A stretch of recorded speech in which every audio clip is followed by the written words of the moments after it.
Hello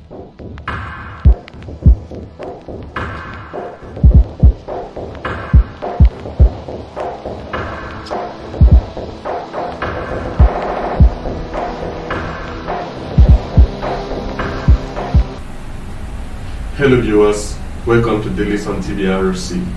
I am happy to Solid Vincent.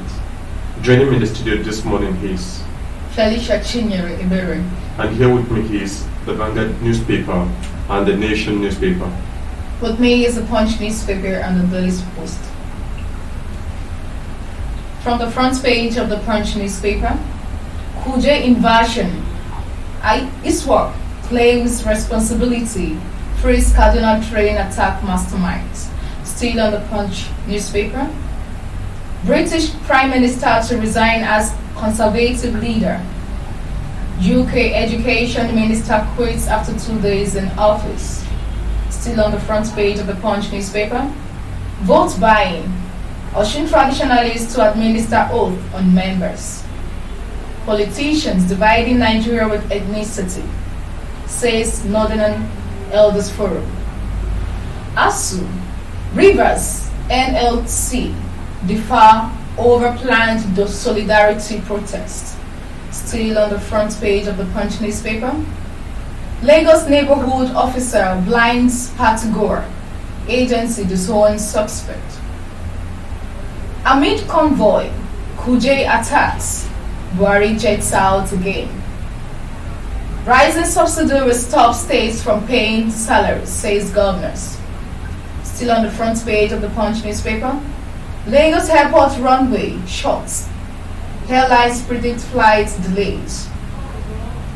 This last one from the Punch newspaper. Fuel cells 175 liters, 175 naira per liter. Marketers plan strike. Queues worsen. So, Mr. Vincent, welcome again on today's news. Right. What's the take on this which says ISWAP claims responsibility, freeze Cardinal trains attack masterminds? Yes, this actually been the trajectory of the ISWAP. ISWAP will not do anything without claiming responsibility. And that was what the governor of Ondo State was trying to say when he said that the massacre is far from being the handwork of the ISWAP. Because if it were to be the ISWAP, they would have claimed responsibility. Okay. So this has been the way they operate. When they carry out any attack, they would definitely want to take the claim. They want to take responsibility for whatever they've done. But come to think of it, in a country like this, I wondered how these people operate, even among our security operatives.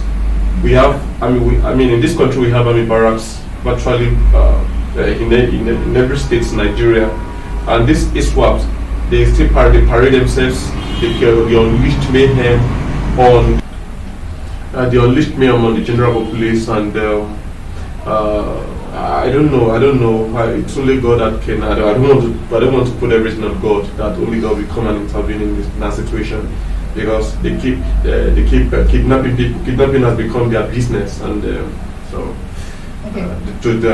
just to stifle money from those who are just striving and struggling to survive. Okay, this one that says amid convoy, Kuje attacks, Buhari jets out again. What's the take on this? Well, in as much our dear president, only God knows what could be urgent that president will jet out at this point in time, because I think at this point this is not a time for junketing or to want to move from a place to another, considering what has actually happened in the last 2 days. Well, like I said, only God knows what the issue is. And okay, this last one from this Punch that says rising subsidy will stop states from paying salaries. State governors, what's the take on that? Well, subsidy or no subsidy, it has actually been it has been a point of debate right from the period of the emergence of our democracy, and up to now we are still talking about subsidy. I think what this country needs is an economic expert that will tell us the way to go as regards this subsidy. If not, come next year, come next administration, we'll still be talking about the same act of subsidy. Okay. This last one, another one, sorry, to take this one. Politicians dividing Nigerian with ethnicity, says Northern Elders Forum. What's his take? My take and my opinion, I mean, my own take on that is that, tell me those who are not really dividing this country. Is it just the northern leaders, even some religious leaders?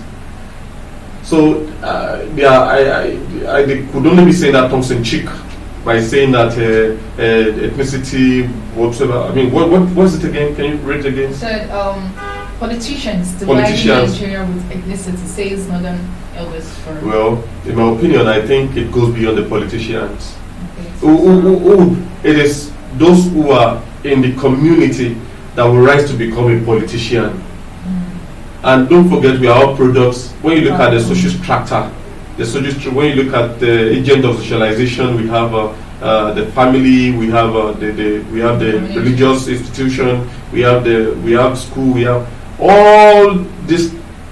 I mean, all the aforementioned, they have a stake in really shaping this country. We should go beyond the political setup. We need to revisit other areas, not just the politicians. Look at back in the days in our curriculum, where there are some subjects that we take in high esteem, like the history, which has actually been turned into civic education now. But I know it has. If you are to look at those content now, it has been doctored. Okay, patriotism, statesmanship, and what have you. They are all embedded. They are all infused back in the days. But now, what is happening now? What is happening is a sign of the failure of all those weakened institutions, and so that's been the trajectory anyway. Okay, I'll drop it from here. So you take over from here. Okay, on the front page of Vanguard newspaper, Kuji attack. I fled with my 3 kids as bomb rain. Gunmen attacked NYC Lodge in Akwa Ibom, rob, rape female occupants. Fuel, queues may persist until we fully deregulate, says federal government. On the same page of Vanguard newspaper, train attack, terrorists threaten to start killing kidnapped passenger in 24 hours. And again, fuel subsidy, it's a scam. I won't spend, I beg your pardon, I won't spend $40 billion as federal government is doing, says Peter Obi.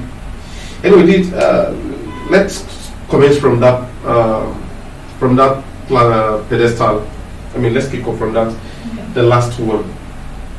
Peter Obi is saying the $40 billion is a scam, and it won't pay such amount of money.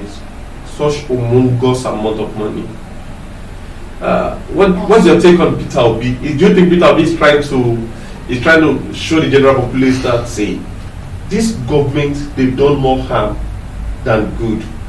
They are there scamming us, taking our money in the name of trying to pay this, trying to pay that. Okay. Well, to me, it's a matter of choice. It's a matter of choice. If issues like this have been coming up even before now, we know we actually have those feelings that it has its roots still on the system of government and the way things have been run in the country. So if he is saying that he has his reasons, so his reasons are best known to him. Okay. This one, quickly. Gunmen attack NYC Lodge in Akwa Ibom, rob, rape female occupants. These are graduates who have gone to serve their fatherland. Now they are being raped in their lodge. They are being robbed. What kind of picture, or what do you think it's the implication to this country? Yes, because a lot of persons are actually looking up to this particular height of serving their father's land, and to be a very big slap on a federal government if things like this happens and there are no solutions or how to go about it. But it's actually very, very bad. It's very bad. It's very heartbroken because you see these people, they come from a very far environment, places distance, places to really come to serve their father's land in another strange land. But it's to be very bad if that particular place where they came to serve is not welcoming, it's not safe. So it's to others out there, it's something very discouraging. So Okay. they will not want to see that as something they're aspiring to. So now, finally, it's imperative for us to take this particular trending issue, the Kuje prison break, the Kuje attack. I fled with my 3 kids as bomb rain. Don't forget, we were talking the other time, and you said we're looking at the same attack, the ISWAP and. Considering the fact that we have, like I said, we have army barracks, just for instance in Lagos, you know the number of barracks we have in Lagos, barracks belonging to Air Force, Navy and Nigerian Army. Same thing in virtually every state where we have the 2 command, we have the first, their headquarters. How did these people manage to gather their way and they will carry out such a huge attack without the involvement, without our military apparatus, military operatives doing anything? I never stop thinking about it. Yeah, most of these things are issues that still boils down on security, the aspect of the federal government trying to see things to be done about this. But if it's actually coming from that angle of so easy for them to perpetrate their evil like this bomb blast or a thing, then the roots, I'm sorry to say, the roots might really be boiling down to our security personnel. So they should really see into how these people manage to be able to maneuver their way to get things at their own hand and then get things destroyed. So it's something they should actually look into very well, because if it gets out of hand, you just see yourself fall into one attack or the other. So it needs to be visited. Okay, so that's what I have about that this morning. Okay, straight up to the Daily Post. On the front page of the Daily Post, jailbreak. Terrorists attacked Kuje prison to eliminate our members. IPOB alleges. INEC registers over 10 million Nigerians in 1 year. Still on the front page of the Daily Post. Boris Johnson to resign as UK Prime Minister. Taraba police to deploy 3,500 personnel during Salah. Still on the same page of the Daily Post. Northern governors express shock over OPEC scribe. Bankido's demise. Osun Assembly confirms 6 nominees as commissioners, special advisor. Still on the same page of the Daily Post. Osun election. I may attend final rally. APC will win, says Buhari to Oyetola. 2022 Guba. Stop threatening Osun monarch, says PDP to Oyetola.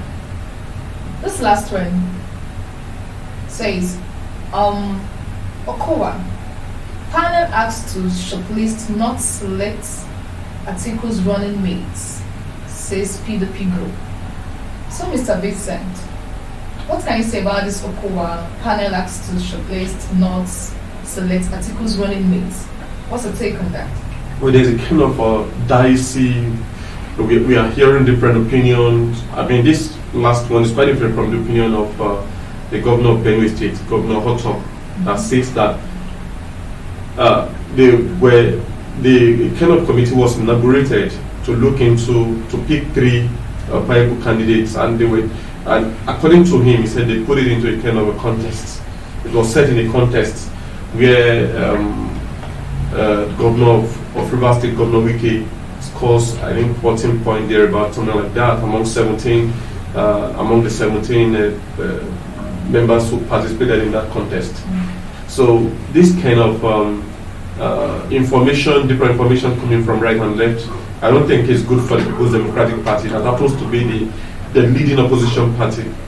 In my opinion, I would just want to I hope they get their act correctly are they able to put their house in order before the 2023 election?